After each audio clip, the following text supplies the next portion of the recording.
In the UK, we don't talk about money and we don't talk about class. And the data shows that 7 million adults are struggling financially, with 36% living paycheck to paycheck. So even if you're earning £30,000 or £60,000, you may still feel like you're just scraping by. And in today's video, I actually wanted to reveal what class you're in and how to get out of it if you feel stuck. And if you haven't met me before, my name's Yosa and I'm a doctor who's passionate about building generational wealth. And I started my investing journey in my early 20s whilst working full-time as a medical doctor. The first class is the low-income class, also known as the working class, and they make less than £25,000 a year, and they typically work occupations such as retail, manual labour work, care work, entry-level admin work. And the characteristics of people in this class are those who may feel like they're living paycheck to paycheck, they may rely on social benefit, they have limited access to private healthcare and education, and they often live in rented housing or social housing. And so if you find yourself in this class, there are things that you can action in order to help you get out of this class. The first thing is budgeting. Budgeting, simply put, is knowing what every pound that you make is doing. And the best approach to budgeting is the 50-30-20 rule. So you want to make sure that you're not spending more than 50% on things that you need. The things that you need are basically the things that you have to pay for in order to survive. So it's the roof over your head, the food that you eat, it's getting from point A to point B, it's paying for any living costs such as your utility bills and any insurance that you may have to pay for. And then the 30% goes to your wants. And that, simply put, is things related to your quality of life, such as if you've got Spotify, or if you've got Netflix, or if you go out to eat, or if you go on holiday, or you wine and dine.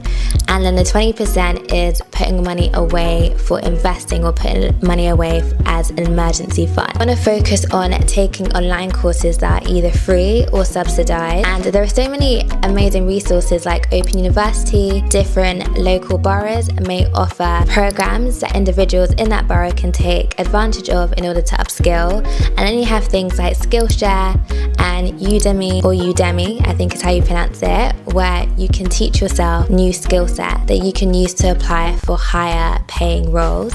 And then the last thing that's really important is making sure you build an emergency fund. Typically speaking, people in this class are living paycheck to paycheck, and that can be really difficult, and life is so unexpected sometimes. You want to be able to have money for those unexpected things, and even if it means putting £10 aside every single month, £10 every single month consistently over a period of time grows, and it means that you have a pot of money, so if there is an emergency, you can utilize that and you have a bit of a buffer, and you'll have a lot less anxiety compared to if you had nothing at all. The lower middle is typically associated with an annual salary between £25,000 and £35,000, and the typical occupations include teaching assistant, junior admin, a tradesperson, and drivers. And people typically in this class have a stable employment, they may begin to start looking at home ownership, and they have some disposable income and limited savings. Okay, so if you find that this is applicable to you, the first thing that you want to do is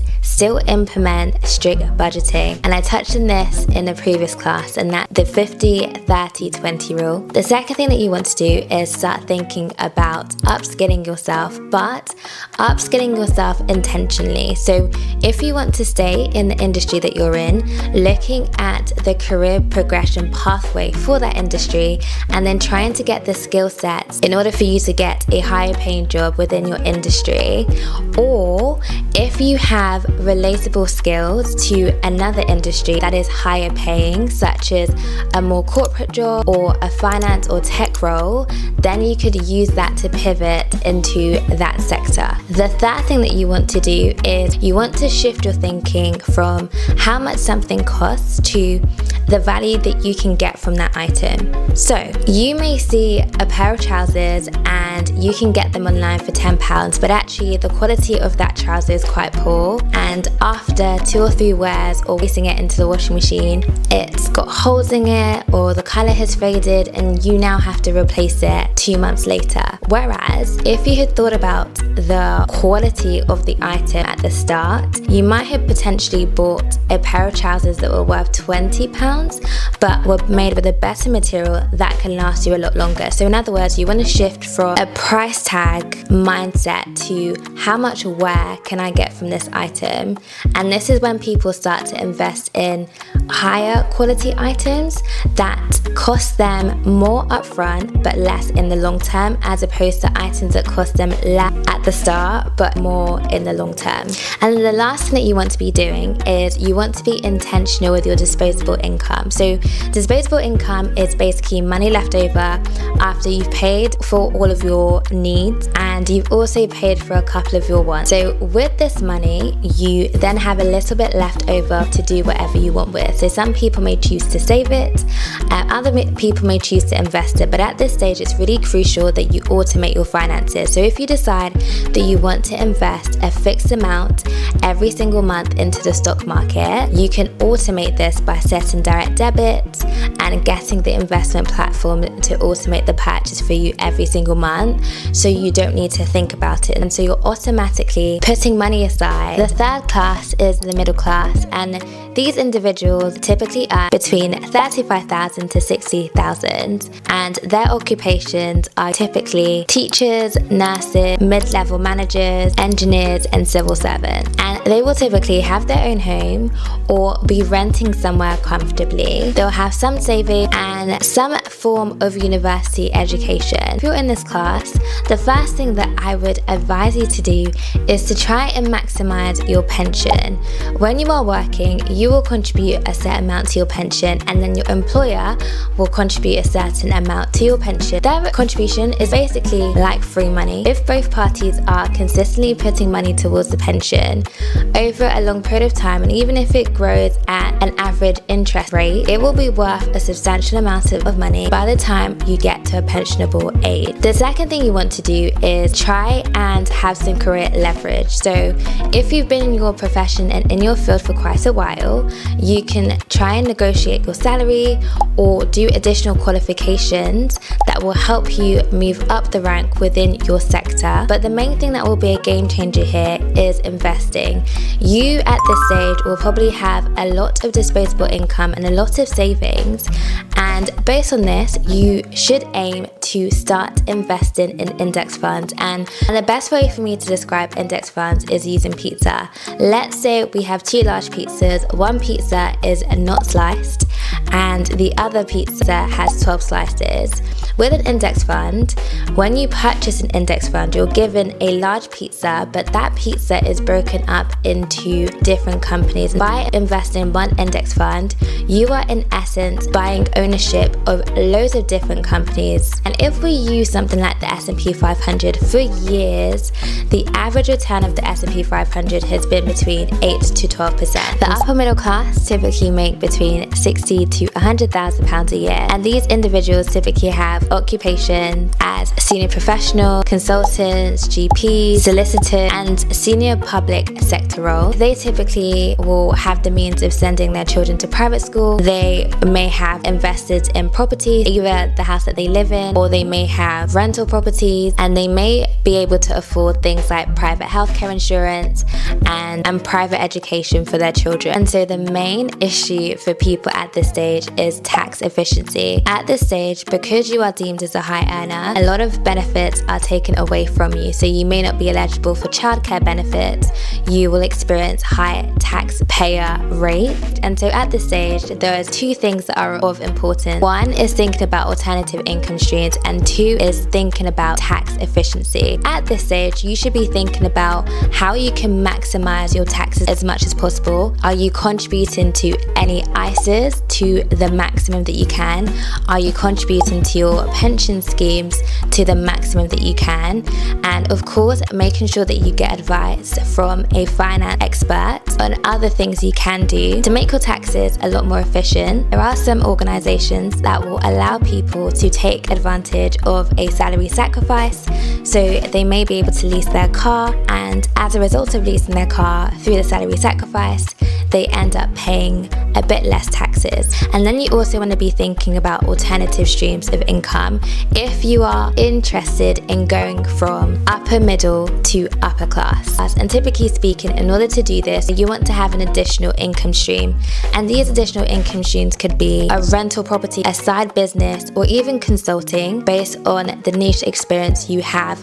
And then the last thing is you want to focus on your network. You want to invest in having a career coach or a finance coach or people who are experts in the field that can help you navigate going from where you are to being in the upper class. When you are trying to go from one thing to the next, it's so much easier having access to people who have done that or who know people who have done it, so that they can guide you to not make the mistakes that those individuals have made, so that you can have a much smoother journey.